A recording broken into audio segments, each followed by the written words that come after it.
ओम शांति। 25 जून 2025। बाप दादा के मधुर महावाक्य। मीठे बच्चे, बाप तुम्हें नई दुनिया के लिए राजयोग सिखला रहे हैं। इसीलिए इस पुरानी दुनिया का विनाश भी जरूर होना है। प्रश्न: मनुष्य में कौन सी एक अच्छी आदत पड़ी हुई है लेकिन उससे भी प्राप्ति नहीं होती? उत्तर: मनुष्यों में भगवान को याद करने की जैसे आदत पड़ी हुई है। जब कोई बात होती है तो कह देते हैं, हे भगवान। सामने शिवलिंग आ जाता है, लेकिन पहचान यथार्थ न होने के कारण प्राप्ति नहीं होती है। फिर कह देते, सुख दुख सब वही देता है। तुम बच्चे अभी ऐसे नहीं कहेंगे। ओम शांति। बाप जिसको रचता कहा जाता है, किसका रचता? नई दुनिया का रचता। नई दुनिया को कहा जाता है स्वर्ग व सुखधाम। नाम कहते हैं परंतु समझते नहीं हैं। श्री कृष्ण के मंदिर को भी सुखधाम कहते हैं। अब वह तो हो गया छोटा मंदिर। श्री कृष्ण तो विश्व का मालिक था। बेहद के मालिक को जैसे कि हद का मालिक बना देते हैं। श्री कृष्ण के छोटे से मंदिर को सुखधाम कहते हैं। बुद्धि में यह नहीं आता है कि वह तो विश्व का मालिक था, भारत में ही रहने वाला था। तुमको भी पहले कुछ पता नहीं था। बाप को तो सब कुछ पता है। वह सृष्टि के आदि मध्य अंत को जानते हैं। अभी तुम बच्चे जानते हो। दुनिया में तो यह भी किसको पता नहीं है, ब्रह्मा विष्णु शंकर कौन है। शिव तो है ऊंचे ते ऊंच भगवान। अच्छा, फिर प्रजापिता ब्रह्मा कहाँ से आया? है तो मनुष्य ही। प्रजापिता ब्रह्मा तो जरूर यहाँ ही चाहिए ना, जिससे ब्राह्मण पैदा हो। प्रजापिता माना ही मुख से एडॉप्ट करने वाला। तुम हो मुख्य वंशावली। अब तुम जानते हो कि कैसे ब्रह्मा को बाप ने अपना बनाकर मुख्य वंशावली बनाया है। इनमें प्रवेश भी किया, फिर कहा कि यह हमारा बच्चा भी है। तुम जानते हो ब्रह्मा नाम कैसे पड़ा, कैसे पैदा हुआ, यह और कोई नहीं जानते हैं। सिर्फ महिमा गाते हैं कि परमपिता परमात्मा ऊंचते ऊंच है, परंतु यह कोई की बुद्धि में नहीं आता कि ऊंचते ऊंच बाप है। हम सभी आत्माओं का वह पिता है। वह भी बिंदु रूप ही है। उनमें सृष्टि के आदि मध्य अंत का ज्ञान है। यह नॉलेज भी तुमको अभी मिली है। पहले जरा भी यह ज्ञान नहीं था। मनुष्य सिर्फ कहते रहते हैं ब्रह्मा विष्णु शंकर, परंतु जानते कुछ भी नहीं। तो उन्हों को ही समझाना है। अभी तुम समझदार बने हो, जानते हो कि बाप ज्ञान का सागर है, जो हमको ज्ञान सुनाते हैं, पढ़ाते हैं। यह राजयोग है ही सतयुग। नई दुनिया के लिए तो जरूर पुरानी दुनिया का विनाश होना चाहिए। उसके लिए यह महाभारत लड़ाई है। आधा कल्प से लेकर तुम भक्ति मार्ग के शास्त्र पढ़ते आए हो। अब तो बाप से डायरेक्ट सुनते हो।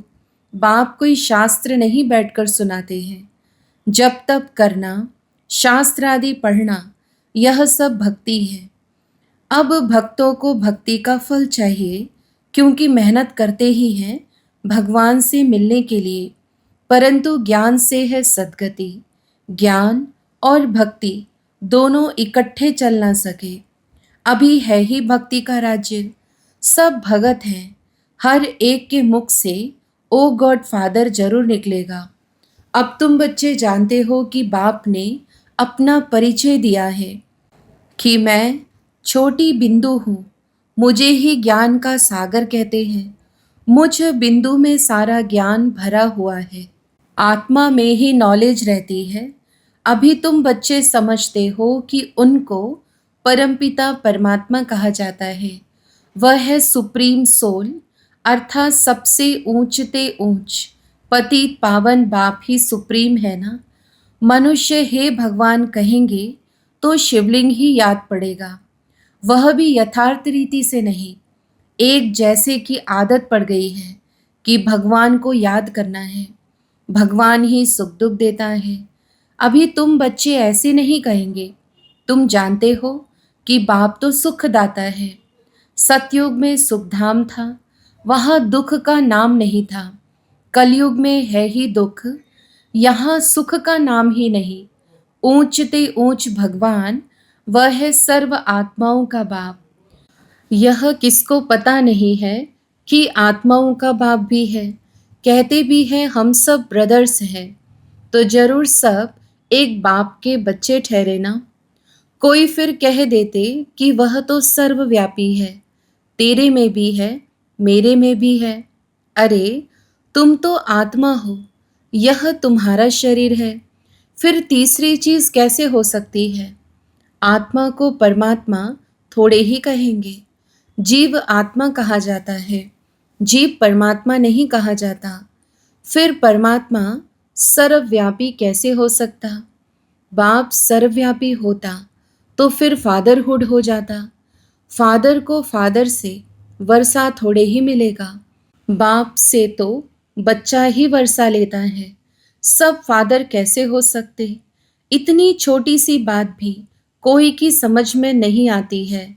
तब बाप कहते हैं, बच्चे हमने आज से 5000 वर्ष पहले तुमको कितना समझदार बनाया था। तुम एवर हेल्दी, वेल्दी, समझदार थे। इससे जास्ती समझदार कोई हो नहीं सकता। तुमको अभी जो समझ मिलती है, यह फिर वहाँ नहीं होगी। वहाँ यह थोड़े ही मालूम रहता कि हम फिर गिरेंगे। यह मालूम हो तो फिर सुख की भासना ही न आए।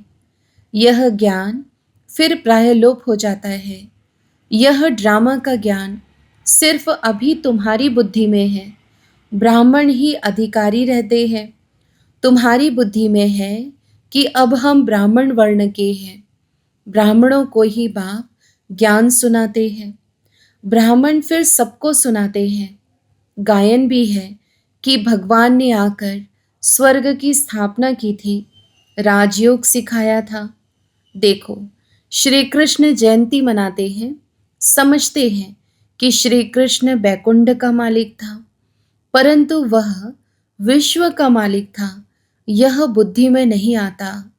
जब उनका राज्य था तो और कोई धर्म नहीं था, उनका ही सारे विश्व पर राज्य था और जमुना के किनारे था। अब तुमको यह कौन समझा रहे हैं? भगवान उवाच, बाकी वह जो भी वेद शास्त्र आदि सुनाते, वह है भक्ति मार्ग के। यहाँ तो खुद भगवान तुमको सुना रहे हैं। अभी तुम समझते हो हम पुरुषोत्तम बन रहे हैं। तुमको ही यह बुद्धि में है कि हम शांति धाम के रहने वाले हैं। फिर हम आकर 21 जन्मों की प्रारब्ध भोगेंगे। तुम बच्चों को अंदर में खुशी से गदगद होना चाहिए कि बेहद का बाबा शिव बाबा हमको पढ़ा रहे हैं। वह ज्ञान का सागर है, सृष्टि के आदि मध्य अंत को जानता है। ऐसा बाबा हमारे लिए आया है तो खुशी में गुदगुदी होती है। बाबा को कहते हैं, बाबा हमने आपको अपना वारिस बनाया है। बाप बच्चों पर वारी जाते हैं। बच्चे फिर कहते हैं कि भगवान आप जब आएंगे तो हम आप पर वारी जाएंगे, अर्थात बच्चा बनाएंगे। यह भी अपने बच्चों को ही वारिस बनाते हैं। बाबा को वारिस कैसे बनाएंगे, यह भी गोह्य बात है। अपना सब कुछ एक्सचेंज करना, इसमें बुद्धि का काम है। गरीब तो झट एक्सचेंज कर लेंगे, साहूकार मुश्किल करेंगे, जब तक कि पूरी रीति ज्ञान न उठावे। इतनी हिम्मत नहीं रहती। गरीब तो झट कह देते, बाबा हम तो आपको ही वारिस बनाएंगे, हमारे पास रखा ही क्या है। वारिस बनाकर फिर शरीर निर्वाह भी अपना करना है, सिर्फ ट्रस्टी समझ कर रहना है। युक्तियां बहुत बताते रहते हैं, बाप तो सिर्फ देखते हैं कि कोई पाप कर्म में तो पैसा खराब नहीं करते हैं। मनुष्य को पुण्य आत्मा बनाने में पैसा लगाते हैं। सर्विस भी कायदे सिर करते हैं, यह पूरी जांच करेंगे, फिर सब राय देंगे। यह भी धंधे में ईश्वर अर्थ निकालते थे ना। वह तो था इनडायरेक्ट, अभी बाप डायरेक्ट आए हैं। मनुष्य समझते हैं हम जो कुछ करते हैं उनका फल ईश्वर दूसरे जन्म में देते हैं। कोई गरीब दुखी है तो समझेंगे कर्म ही ऐसा किया हुआ है। अच्छे कर्म किए हैं तो सुखी है। बाप तुम बच्चों को कर्मों की गति पर समझाते हैं। रावण राज्य में तुम्हारे सब कर्म विकर्म ही हो जाते हैं। सतयुग और त्रेता में रावण ही नहीं, इसलिए वहां कोई कर्म विकर्म नहीं होता। यहाँ जो अच्छे कर्म करते हैं उनका अल्पकाल के लिए सुख मिलता है, फिर भी कोई ना कोई रोग खिटपिट तो रहती ही है, क्योंकि अल्पकाल का सुख है। अभी बाप कहते हैं यह रावण राज्य ही खत्म होना है। राम राज्य की स्थापना शिव बाबा कर रहे हैं। तुम जानते हो यह चक्र कैसे फिरता है। भारत ही फिर गरीब हो जाता है। भारत आज से 5000 वर्ष पहले स्वर्ग था। इन लक्ष्मी नारायण का राज्य था। पहले गद्दी इनकी चली थी। श्री कृष्ण प्रिंस, फिर स्वयंवर किया तो राजा बना। श्री नारायण नाम पड़ा। यह भी तुम अभी समझते हो तो तुमको वंडर लगता है। बाबा आप सारी रचता और रचना की नॉलेज सुनाते हो। आप हमको कितना ऊंच पढ़ाते हो। बलिहार जाऊं, हमको तो सिवाय एक बाप के और कोई को याद नहीं करना है। अंत तक पढ़ना है तो जरूर टीचर को याद करना है। स्कूल में टीचर को याद करते हैं ना। उन स्कूलों में तो कितने टीचर्स होते हैं। हर एक दर्जे का टीचर अलग होता है। यहाँ तो एक ही टीचर है, कितना लवली है। बाप लवली, टीचर लवली। आगे भक्ति मार्ग में अंधश्रद्धा से याद करते थे, अभी तो डायरेक्ट बाप पढ़ाते हैं, तो कितनी खुशी होनी चाहिए। फिर भी कहते बाबा भूल जाते हैं। पता नहीं हमारी बुद्धि आपको क्यों नहीं याद करती है। गाते भी हैं ईश्वर की गतिमति न्यारी है। बाबा आपकी गति और सद्गति की मत तो बड़ी वंडरफुल है। ऐसे बाप को याद करना चाहिए। स्त्री अपने पति के गुण गाती है ना, बड़ा अच्छा है। यह उनकी प्रॉपर्टी है, अंदर में खुशी रहती है ना। यह तो पतियों का पति, बापों का बाप है। इनसे कितना हमको सुख मिलता है और सबसे तो दुख मिलता है। हाँ, टीचर से सुख मिलता है क्योंकि पढ़ाई से इनकम होती है। गुरु हमेशा किया जाता है वानप्रस्थ में। बाप भी कहते हैं मैं वानप्रस्थ में आया हूँ। यह भी वानप्रस्थी है, मैं भी वानप्रस्थी। यह सब मेरे बच्चे भी वानप्रस्थी हैं। बाप टीचर गुरु तीनों ही इकट्ठे हैं। बाप टीचर भी बनते हैं, फिर गुरु बन साथ ले जाते हैं। उस एक बाप की ही महिमा है। यह बातें और कोई शास्त्र आदि में नहीं है। बाबा हर बात अच्छी रीति समझाते हैं। इनसे ऊंची नॉलेज कोई होती नहीं, न जानने की दरकार रहती है। हम सब कुछ जानकर विश्व के मालिक बन जाते हैं और जास्ती क्या करेंगे। बच्चों की बुद्धि में यह हो तब खुशी में और उसी याद में रहे।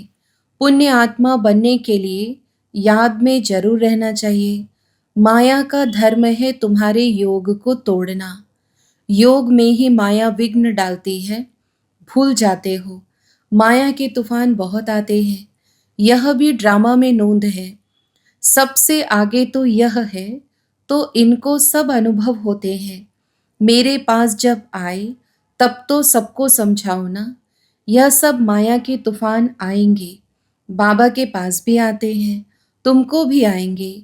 माया का तूफान ही ना आए, योग लगा ही रहे तो कर्मातीत अवस्था हो जाए, फिर हम यहाँ रह ना सके। कर्मातीत अवस्था हो जाएगी तो फिर सब चले जाएंगे। शिव की बारात गाई हुई है ना। शिव बाबा आए तब हम सब आत्माएं जाएं। शिव बाबा आते ही हैं सबको ले जाने। सतयुग में इतनी आत्माएं थोड़े ही होंगी। अच्छा, मीठे मीठे सिक्के लधे बच्चों प्रति माता पिता बाप दादा का याद प्यार और गुड मॉर्निंग। रूहानी बाप की रूहानी बच्चों को नमस्ते। धारणा के लिए मुख्य सार।